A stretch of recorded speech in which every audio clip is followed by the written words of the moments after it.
Hi, I'm Maggie, the music teacher, and during our coronavirus shutdown, I've been teaching online. I do not love it, so I'm making some videos that might be a little helpful to my students and give us a little more interaction, and I've decided to make them public in case someone else finds them useful. I'm a flutist, but I was trained as a generalist, which means I'm kind of a jack of all trades, master of none, except flute. So if you're looking for virtuosic top shelf playing, this is not it. I don't have time to edit videos and make fancy videos, so most of these will be in one take, and that will include mistakes. If you think you can learn from that, fantastic. If it's not what you're looking for, move on now. You can see what a generalist does, and I hope you find something useful. This intro will be on the beginning of each video, so I'm going to put the information of what I'm doing down below, and if you want to skip this on future videos, forward ahead about a minute, that should put you about in the right place. On to the next video. Hey, if you're watching this, you probably already know what Beatbox flute is. If you aren't sure what it is, here's a lick from my favorite lick from Greg Patillo.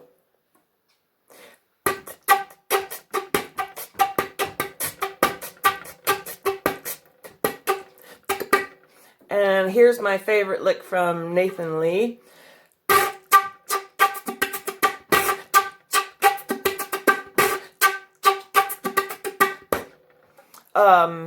Alexis Sorba is another good name to look up, and I'm out of the loop with the new names, so if anyone wants to fill me in on the names of the newest awesome beatboxers out there, put it in the comments below. I'd love to check them out.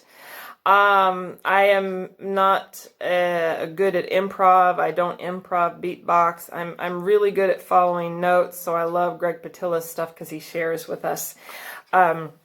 So when I started beatboxing, I noticed my friends who were beatboxing had a hard time, my flute player friends, had a hard time with the bass drum sound. And I figured out what their problem was. I don't know if it's everyone's problem, but I want to share that learning process with you in case anyone's having trouble. Because some of the videos out there that are teaching just say, well, do this. Okay, great. You don't tell me how you're doing that. You know, with a lot of this stuff, it's nice to have a little more detail. So here's how I got better at it. And if this helps you, great. If you already are awesome at it, you don't need it. But anyway, so the first thing you want to do is eliminate the pop from your breathing. Because if you're dependent on your stomach muscles and the exhale for that sound, it's never going to sound right. I had a hard time with a flute student with this. She couldn't separate the two. You want to be able to close the back of your throat and pop. Make a little pop sound. Not a bass drum sound. We're just popping now. That's it. And if you're doing it right, you should be able to hum and do it at the same time. So if I'm humming, it doesn't matter how bad the hum sounds. This is just a learning process. Okay, so once you have the pop that's only inside your mouth, it just stops here. Your tongue is stopping the back of your mouth, and you're popping. And how you do that is you close the back of your mouth,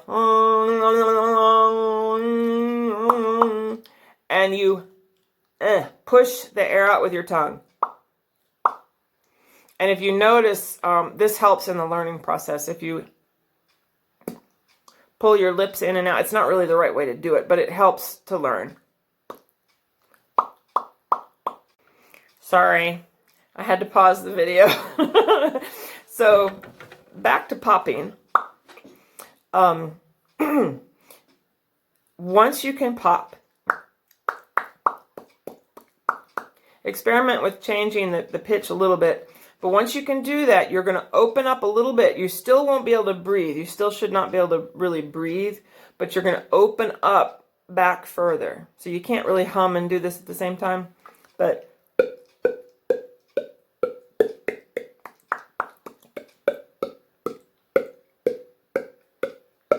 so see if you can get that lower sound.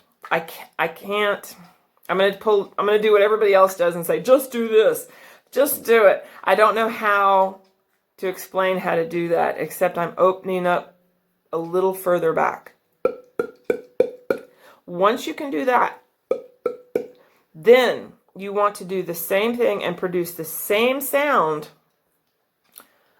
where you can still breathe.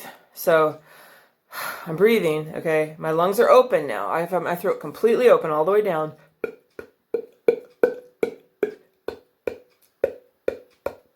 So the problem this solves is sometimes when people first start beatboxing, they think they have to exhale a lot of air. And you do have to support that pop with a lot of support. And the air is there. The air is behind it. There's a lot of air behind it, but you're only putting out a little tiny bit, okay, for a really effective bass drum sound. So, and I'm contracting my stomach muscles very suddenly. So I actually am exhaling now.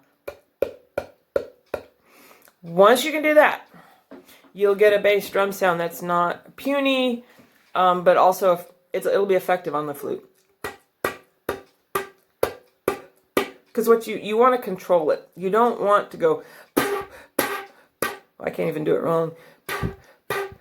You don't want poo, poo, poo. You want a really b sound, not poo. Okay, so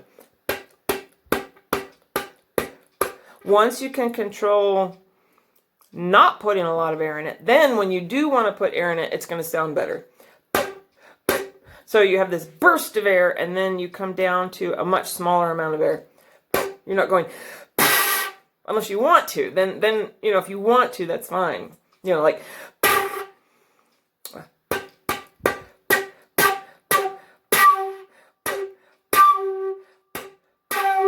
so you want to be able to control how much air you put in that depending on what kind of sound you want.